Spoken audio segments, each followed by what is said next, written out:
Hit TV అభిమాన ప్రేక్షకులకు స్వాగతం. నేను మీ నాగేంద్ర కుమార్.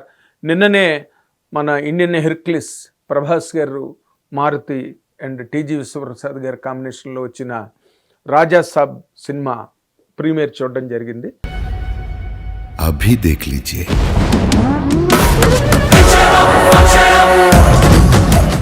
అయితే నేను కొంచెం టైం తీసుకుని అందరిలాగా వచ్చి గబగబా I don't want to really blabber. ఈ సినిమాకున్న మెయిన్ పాయింట్ ఏంటంటే, అసలు డైరెక్టర్ మారుతి ఈ రోజు వరకు ఇండియన్ సినిమాలో ఇలాంటి కంటెంట్ని ఎవరూ టచ్ చేయలేదు. ఎలాంటి కంటెంట్ అది? ఒక పక్కన తాత, ఇంకో పక్కన నాయనమ్మ. తాత ఏమో విలను, ఆల్రెడీ చచ్చిపోయాడు. నాయనమ్మ బాధితురాలు, మనవడికి ఇది ఏమీ తెలీదు, దీని వెనకతల ఏం జరిగింది అని. అది మళ్ళీ ఫ్లాష్ బ్యాక్. అండ్ మోర్ ఇంపార్టెంట్గా ఒక బాహుబలి లాంటి కథో లేకపోతే ఇంకో లాంటి కథో అయితే డైరెక్ట్గా వెళ్ళి దానికి ఒక విలనిజము, దానికి ఒక పర్పజు, దానికి ఒక ఫైటు అన్నీ కూడా స్ట్రైట్గా ఆడియన్స్కి అర్థమవుతూ ఈ కాన్సెప్ట్ని రోల్ డౌన్ చేయడానికి వీలుగా ఉండే కథ కాదు ఇది. ఈ కథ మళ్ళీ పైగా యోగశాస్త్రంలో చెప్పే చక్రాలు అండ్ ఇప్పుడు ఈ రోజున జనరేషన్ వాళ్ళందరూ కూడా మాట్లాడుతున్న మేనిఫెస్టేషన్ అని మాట్లాడుతున్నారు. ఆ మేనిఫెస్టేషన్ గురించే అందులో సైకాట్రిస్ట్ బౌమన్ ఇరానీ 2-3 సార్లు ఆ పాయింట్ని హీరోకి కనెక్ట్ అయ్యే విధంగా చెప్పడానికి ట్రై చేస్తాడు. అండ్ అదే నాయనమ్మ కూడా హీరోకి చెప్పడం జరుగుతుంది, నువ్వు చెయ్యగలవు, దట్స్ వాట్ మేనిఫెస్టేషన్ ఈజ్. నువ్వు అనుకున్నది నువ్వు అవుతావని, నువ్వు చెయ్యాలనుకున్నది నువ్వు చేస్తావు. If you really honestly intent, నువ్వు చెయ్యాలనుకున్న దాన్ని నిజాయితీగా నువ్వు నమ్మితే నువ్వు చేయగలవు. That's called manifestation. అలాంటి పాయింట్ అన్నది చాలా it's a very delicate thin aspect. ఇది ఒక కథని కానీ లేకపోతే హీరోయిజంని కానీ హీరో క్యారెక్టరైజేషన్ కానీ మలిచేటప్పుడు ఇది చాలా థిన్ పాయింట్. దాని మీద ఎలాంటి బరువైన ఇది పాయింట్. ఇంకో పాయింట్ ఏంటంటే, he always fights for the grand mother అంటే చాలా ఇష్టం. తాత, మనవడు, నాయనమ్మ, తాత, మనవడు కథ ఇది. ఈ ట్రయాంగిల్లో హీరో కెనాట్, ఇది మళ్ళీ హారర్ ఫ్యాంటసీ, దాంట్లో హారర్ ఒక మిక్స్చర్ కంప్లీట్గా, హారర్ కవర్ కంప్లీట్గా అందులో జరిగిన కథ ఇది. దీన్ని హ్యాండిల్ చేయడం అన్నది దాదాపుగా అసాధ్యం, దుర్లభం. అలాంటి కథని ఇప్పుడు మారుతి గారు తన రెగ్యులర్ కైండ్ ఆఫ్ స్టైల్లో చెయ్యాలి ఒక హారర్ ఫ్యాంటసీ. అది ప్రభాస్ గారు అడిగి చేయించుకున్నదే.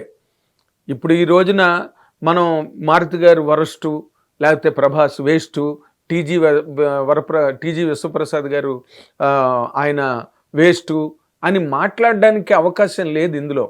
ఎందుకంటే అందరూ అనుకుని ప్రభాస్ గారు నాకు ఇలాంటి కథ కావాలని చెప్పి మారుతి గారిని అడిగి, మారుతి గారు దాని కథని తయారు చేసిన తర్వాత సీన్ టు సీన్ ఆయన చాలా ఇంటర్వ్యూస్లో చెప్పాడు. మారుతి గారు ప్రతిదీ ఆయన ప్రభాస్ గారు ఇద్దరు కూర్చుని అనుకుని చర్చించుకుని చేసిందే ప్రతి సీను ఇందులో. అందుచేత ఇందులో తిలాపాపం తలా పిడికిడని ప్రతి వాళ్ళకి ఉన్నది దీంట్లో ఒక భాగం. స్క్రీన్ ప్లే ఫస్ట్ హాఫ్ అంతా కూడా ఆ ఇంట్రడక్షన్స్ అవన్నీ కూడా చాలా లైవ్లీగా, చాలా ప్రభాస్ గారు కూడా అసలు ప్రభాస్ గారు ఎప్పుడూ కనిపించినంత హ్యాండ్సమ్గా ఉన్నాడు ఈ సినిమాలో. అది మరి ఆయన తాలూకా మేనిఫెస్టేషను ప్రభాస్ గారిది. ఇలా ఉంటే బాగుంటుంది అనుకున్న డైరెక్టోరియల్ థాట్ మారుతి గారిది. కాబట్టి ఫస్ట్ హాఫ్లో హీరోయిన్లు ఇంట్రడక్షన్స్ అవన్నీ కూడా చాలా ఫన్నీగా, చాలా రొమాంటిక్గా నడిచే ఒక క్రమంలో ఇంటర్వెల్ బ్యాంగ్ అవన్నీ బాగున్నాయి సినిమాలో. ఇది బాగోలేదని పూర్తిగా కొట్టిపారేసే సినిమా కాదు. కాకపోతే ఏంటంటే, ప్రభాస్తో సినిమా అని అంటేనే పులి నోట్లో బుర్ర పెట్టినట్టు లేకపోతే కొరివితో తలగొక్కున్నట్టు. ఎందుకంటే దీనికి కారణం ఏంటంటే, ప్రభాస్ ఫ్యాన్స్ ఏం కోపం తెచ్చుకోవాల్సిన అవసరం లేదు ఈ మాటకి. నేను ఎందుకు ఈ మాట చెప్పానంటే, ఆయన ఇమేజ్ ఈరోజు ఎలాగుందంటే, ఆయన పాపులారిటీ హిమాలయాల మీద గనక ప్రభాస్ నిలబడితే ఇండియా అంతా కనిపిస్తాడు. కాశ్మీర్ టు కన్యాకుమారి కనిపించే అంత ఒక గొప్ప ఇమేజ్ వచ్చేసింది ప్రభాస్కి. కాబట్టి ప్రభాస్ని ఎలా చూడాలనుకుంటున్నారో కూడా ఆడియన్స్కి కూడా ఒక జడ్జ్మెంట్ లేదు. నువ్వు ఎలా చూపించినా సరిపోదు ప్రభాస్ది. రాధేశ్యామ్కి అదే జరిగింది, ఆదిపురుష్కి అదే జరిగింది. ఏ సినిమాకైనా గతంలో తను చేసిన సినిమాలు కూడా అలాగ కొన్ని మిస్ఫైర్ అయినాయి. ప్రతి సినిమా డైరెక్టరు హీరో అనుకుని కూర్చుని చేసిన ప్రతి సినిమా దుమ్ము దులిపేసి దొల్లగొట్టేస్తుందని అనుకుంటే మాత్రం దానంత పొరపాటు లేదు. ఇది డైరెక్టర్ మారుతి ఒక కొత్తగా చెప్పాలి కథ ప్రభాస్తో అనుకుని ఒక పాయింట్ చెప్తే ఆ పాయింట్ ప్రభాస్ గారికి నచ్చి దాని మీద వాళ్ళు డెరివేషన్స్ అప్లికేషన్స్ చేసి కథను చేయడం జరిగింది. And Maruthi has always been very genuine and ఆనెస్ట్గా చేశాడు ఈ సినిమాని. కాకపోతే ఏంటంటే కథకు సంబంధించిన వల్నరబిలిటీస్ ఉన్నాయి కథలో. అంటే కథని ఇష్టానికి తీసుకెళ్ళిపోవడానికి స్క్రీన్ ప్లే గురించి చాలామంది రాస్తున్నారు. Screen play dull screen play అని. ఒక కథని తీసుకున్నప్పుడు ఆ కథే ఒక స్క్రీన్ ప్లేని చెప్తుంది ఎప్పుడైనా. ఇది రచయితలకి బాగా అర్థమవుతుంది. అనవసరమైన సీన్లు తీసుకొచ్చి దీనిలో పెట్టలేరు. అవసరమైన సీన్ని అవసరమైనంత అవకాశంగా చెప్పలేరు. ఎందుకంటే కథ ముందుకు నడవాలి, ఒక చోట ఉండిపోవడానికి లేదు. సెకండ్ హాఫ్లో ఆ విజువల్ ఎఫెక్ట్స్ అక్కడక్కడ విఎఫ్ఎక్స్ కొంచెం వీక్ అయిన మాట వాస్తవమే. కానీ మరీ దారుణంగా అంత నీచంగా మాత్రం సెకండ్ హాఫ్లో ఆ విజువల్స్ కానీ విఎఫ్ఎక్స్ కానీ అలా లేవు. బాగున్నాయి, ఇంప్రెసివ్గా ఉన్నాయి, చాలా ఎరెస్టింగ్ మూమెంట్స్ ఉన్నాయి సెకండ్ హాఫ్లో. ఎప్పుడైతే ఆ grand father Sanjay Dutt character ఎప్పుడైతే యాక్టివ్గా దో ఇస్ ఎ సోల్, ఆత్మే లేకపోతే దెయ్యం అనుకోండి, ఆ క్యారెక్టరు యాక్టివ్గా కథలోని బయటకు వచ్చిన తర్వాత మా మనవడుకి మధ్యలో రాజాకి అండ్ రాజాసాబ్కి తాతకి మధ్యలో జరిగే సీన్స్లో అవన్నీ కూడా చాలా గొప్పగా ఉన్నాయి. బాగులేవని కొట్టి పారేయడానికి చాలా సులభం, బాగులేదు అనడానికి ఏముంది. ఏమో ఇందులో చాలామంది ఆపోజిట్ టోన్స్ ఉంటాయి, మోటివేషన్స్ ఉంటాయి. బాగులేదని అందామని అనుకునే థియేటర్కి వచ్చేవాళ్ళు ఉంటారు. కాకపోతే ఓవరాల్గా జరిగింది ఏంటంటే ఈ సినిమాకి ఇది చాలా డెలికేట్ ఫార్మేట్ ఈ కథ. దాన్ని అన్ని సీన్స్గా ఆ సీన్స్ని మళ్ళీ విఎఫ్ఎక్స్తోని గ్రాండ్ లెవెల్లో ప్రజెంట్ చేయడానికి ప్రతి సీన్లోని, పైగా దీనికి ఇంకో ప్రాబ్లం ఏంటి, ఆయన చెప్పినట్టుగా మారుతి నా ఇంటర్వ్యూలోనే చెప్పాడు, తన కథలన్నీ కూడా స్ట్రైట్ నెరేషన్స్లో ఉంటాయి. ఇందులోని స్ట్రైట్ నెరేషన్కి అవకాశం లేదు. 100% తన నాన్ లీనియర్ స్క్రీన్ ప్లే మీద ఆధారపడాల్సిన కథ ఇది. ఎందుకంటే తాతకి ఏం జరిగింది, తాత ఎవడు అంటే చెప్పాలి, వెనక్కి వెళ్ళి మళ్ళీ ముందుకు రావాలి. అండ్ దాంట్లో మళ్ళీ ప్రభాస్ ఆ హాస్పిటల్ సీను తను ఎంత లైవ్లీగా, ఎంత ఎనర్జెటిక్గా, ఎంత జావియల్గా, ఎంత హ్యాండ్సమ్గా సినిమా మొత్తంలో ఉండడానికి, అంటే హ్యాండ్సమ్నెస్ ఈజ్ న్యాచురల్ ఫోర్టే అనుకోండి, తను ఒరిజినల్గా అంత హ్యాండ్సమ్ పర్సన్ అయినా కానీ తక్కువ ఆస్పెక్ట్స్ని తను అనుకుని ప్రిపేర్డ్గా చేసిన పెర్ఫార్మెన్స్ ఇది. అందులో ముఖ్యంగా ఆ హాస్పిటల్ సీన్ నాయనమ్మ దగ్గర చేసిన సీన్ మాత్రం చాలా చాలా అద్భుతంగా చేశాడు ప్రభాస్ గారు. ఆ మేరకు డైరెక్టర్ని కూడా మెచ్చుకోవాలి, డైరెక్టర్ రాసుకున్న సీనే అది. సో దీనిలోని ఒకటి మనం ఆలోచించుకుంటూ వెళ్తే స్క్రీన్ ప్లే డల్గా ఉన్నది అన్న పాయింట్ కరెక్ట్ కాదు. ఎందుకంటే సెకండ్ హాఫ్లో సీన్లన్నీ కూడా, అంటే ముగ్గురు హీరోయిన్లు అవసరం లేదేమో అసలు యాక్చువల్గా, బట్ ఇద్దరు కూడా అక్కర్లేదు అనుకుందాం, బట్ ఏదో పెట్టుకున్నారు. అది కూడా ప్రభాస్ గారి తాలూకా డిజైర్ మీదే. అంటే ఆయన ఎప్పుడు కూడా గంభీరంగా స్టిఫ్గా అసలు కరడుగట్టిన హీరోలాగా ఆయన సినిమాలు చేయడం ఆయనకి ఒక పరిపాటి అయిపోయింది. అందుకనే అతను రాధేశ్యామ్ చేయడానికి కానీ ఆదిపురుష్ చేయడానికి కానీ కారణం. ఈ సలార్లు, బాహుబలి ఇవన్నీ కూడా ప్రభాస్ని ఎట్లాగా కరడుగట్టిన మనిషిలా చూపిస్తాయి. అలా కాకుండా ఒక లైట్ వెయిన్లోకి రావాలి అనుకున్న ఆయన తాలూకా ఆలోచన ఏదైతే ఉందో అది 100% ఈ సినిమాలో పండింది. అండ్ మారుతి గారు చేసిన స్క్రీన్ ప్లే కూడా మంచి స్క్రీన్ ప్లే. కాకపోతే మొన్న స్వప్న గారు చెప్పినట్టుగా ఆవిడ ఇంటర్వ్యూలో ప్రెస్ మీట్లో చెప్పారు, మన ఛాంపియన్ సినిమాకి సంబంధించినంత వరకు మీడియా అడిగితే ఇప్పుడు సినిమాలో కొన్ని స్టే షాట్స్ ఉంటాయి, కొన్ని ట్రావెలింగ్ ఎపిసోడ్స్ ఉంటాయి, అవన్నీ తీసేస్తే కేవలం ఎపిసోడ్స్ మాత్రమే మిగులుతాయండి అని. 3 ఏళ్ళు దీంతో ట్రావెల్ అయ్యి 3 ఏళ్ళు రాత్రి పగులు దీని మీద కష్టపడి పనిచేసిన తర్వాత వాళ్ళకి ఏ సీన్ రాయాలో ఏ సీన్ రాయకూడదో తీసిన సీన్లు పక్కన పెట్టారు, మళ్ళీ తీశారు, తీస్తూనే ఉన్నారు 3 ఏళ్ల పాటు. ఆ 3 ఏళ్ల పాటు తీసేటప్పుడు వాళ్ళకి ఏ సీన్ పెట్టాలో ఏ సీన్ పెట్టకూడదో తెలియదు. అలాగని మనకు నచ్చాలని లేదు. There is no hard and fast rule వాళ్ళు తీసింది మనకు నచ్చాలని. అలాంటి సినిమాలు ఎన్ని పోయినాయి? జనాల వరకు రీచ్ కాలేని సినిమా ఏదైనా ఒకటే. కానీ ఇది రీచ్ కాలేకపోవడానికి కాన్సెప్ట్ ఏంటంటే వాళ్ళు ఎంచుకున్న కంటెంట్ ఇది కేవలం ఏదో ప్రేమ కథా చిత్రంలా చేద్దామని అనుకుంటే అది వేరే విషయం. బట్ ప్రభాస్ రేంజ్కి, ప్రభాస్ హైట్కి, ప్రభాస్ డైమెన్షన్కి ప్రేమ కథా చిత్రంలా చేస్తే సరిపోదు. దానికి ఎడిషనల్ ఇన్పుట్స్ చాలా కావాలి.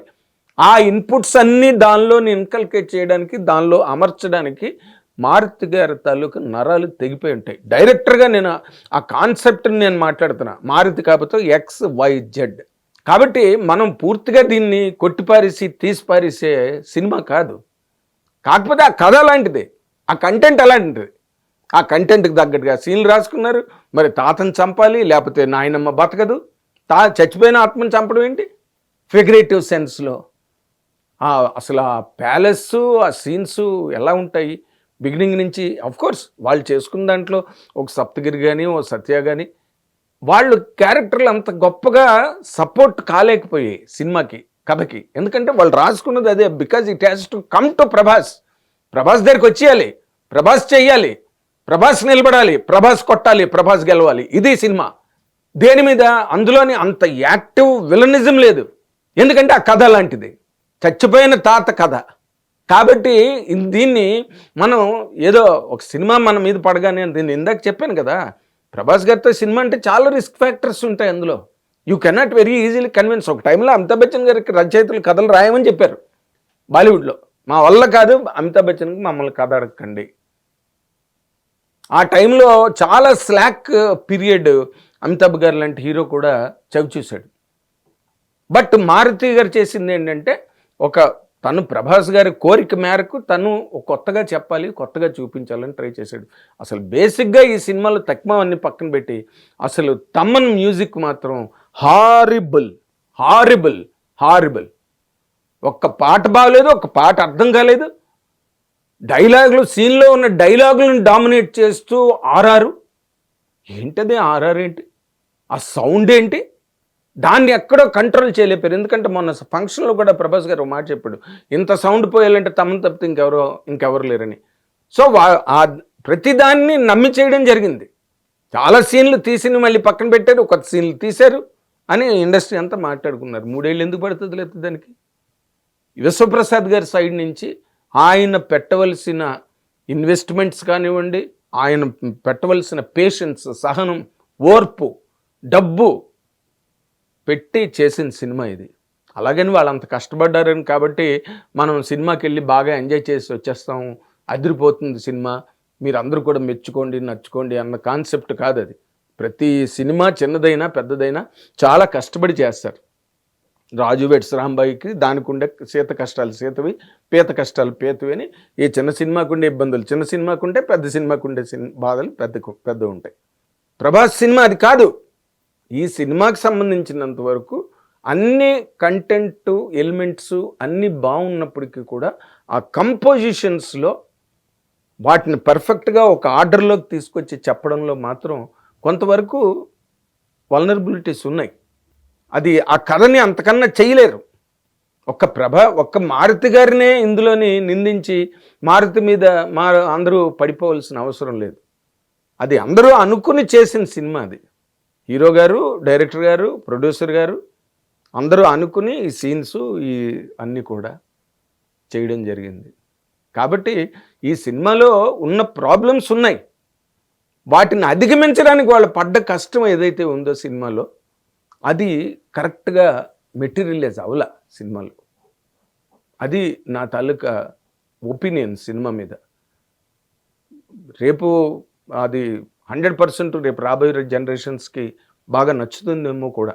ఎందుకంటే ఇలాంటి కాన్సెప్టు అవన్నీ, ఆ చక్రాలు ఆపరేట్ చేయడం బాడీలో, అవన్నీ యోగశాస్త్రంలో చెప్తారు కదా. అది ఎంత క్లాసిక్ పాయింట్ అది మాస్కి రీచ్ అవుతుందా? ఆ పాయింట్ మీద హీరోయిజం బిల్డప్ చేయగలరా? ఆ పాయింట్ మీద విలనిజం అన్నదాన్ని ఎంతవరకు వాళ్ళు బ్లోట్ చేయగలుగుతారు? ఇవన్నీ దాంట్లో ఉండే టెక్నికల్, స్టోరీ మేకింగ్లో ఉండే టెక్నికల్ ఇష్యూస్. అనుకున్న దాన్ని మాత్రం చాలా అద్భుతంగా తీశారు. అక్కడక్కడ ల్యాగ్లు ఉన్నమాట వాస్తవం, అక్కడక్కడ కొంచెం సాగింది, సడన్గా లవ్ ట్రాక్ ఓపెన్ అవుతుంది. ఇలాంటి వాటిలన్నిటినీ మనం దృష్టిలో పెట్టుకుంటే ఇది యాక్చువల్గా చెప్పాలంటే ఈ యంగర్ జనరేషన్ డైరెక్టర్సు లేకపోతే ప్రొడ్యూసర్సు డైరెక్టర్ని డిస్టర్బ్ చేయకుండా డైరెక్టర్ ఏం చేద్దాం అనుకున్నాడో, ఇక్కడ మంచి సీరియస్గా కథ నడుస్తున్నప్పుడు ఇక్కడ క్లైమాక్స్లో ఐటమ్ సాంగ్ ఉండాలని చెప్పే నిర్మాతలు నాకు తెలుసు. కానీ అలాగని విశ్వప్రసాద్ గారు చెప్పారని నేను అంట్లా. అంటే డైరెక్టర్కి తను అనుకున్న కాన్సెప్ట్ని తను తీయగలిగితే, తీయనిస్తే అప్పుడు సినిమాలు బాగుంటాయి ఇండస్ట్రీలో ఎప్పుడైనా కూడా. Thank you very much. Hit TV app, ఇందులో short news, live news, entertainment shows, movies, digital magazines తో పాటు మీ జిల్లా వార్తలను కూడా ఫ్రీగా చూడొచ్చు. ఇంకెందుకు ఆలస్యం, వెంటనే హిట్ టీవీ యాప్ ని డౌన్లోడ్ చేసుకుని ఫ్రీగా ఎంటర్టైన్మెంట్ పొందండి. Hit TV app. Hit TV app. Please download Hit TV app. Hit TV యాప్ని ఫ్రీగా డౌన్లోడ్ చేసుకొని ఎంజాయ్ చేయండి. మీకు నచ్చిన ఎంటర్టైన్మెంట్ కోసం హిట్ టీవీ యాప్ ని ఫ్రీగా డౌన్లోడ్ చేసుకుని ఎంజాయ్ చేయండి. హిట్ టీవీ యాప్ని డౌన్లోడ్ చేసుకుని ఆస్వాదించండి, ఆశీర్వదించండి. ఇంతమంది సెలబ్రిటీలు హిట్ టీవీ యాప్ ని డౌన్లోడ్ చేసుకోండి అని చెప్తున్నారంటే ఎంత మంచి యాప్ ఆలోచించండి. అమెరికా అమెరికా అమెరికా అమెరికాలో చదవాలనుకునే వాళ్ళకి విశ్వసనీయమైన పేరు మన శౌర్య consultancy. UK Law 1 Year Masters. UK Law 1 Year Masters. 2 years work permit up to 5 years visa. Contact Saurya Consultancy. Contact 89851 89851.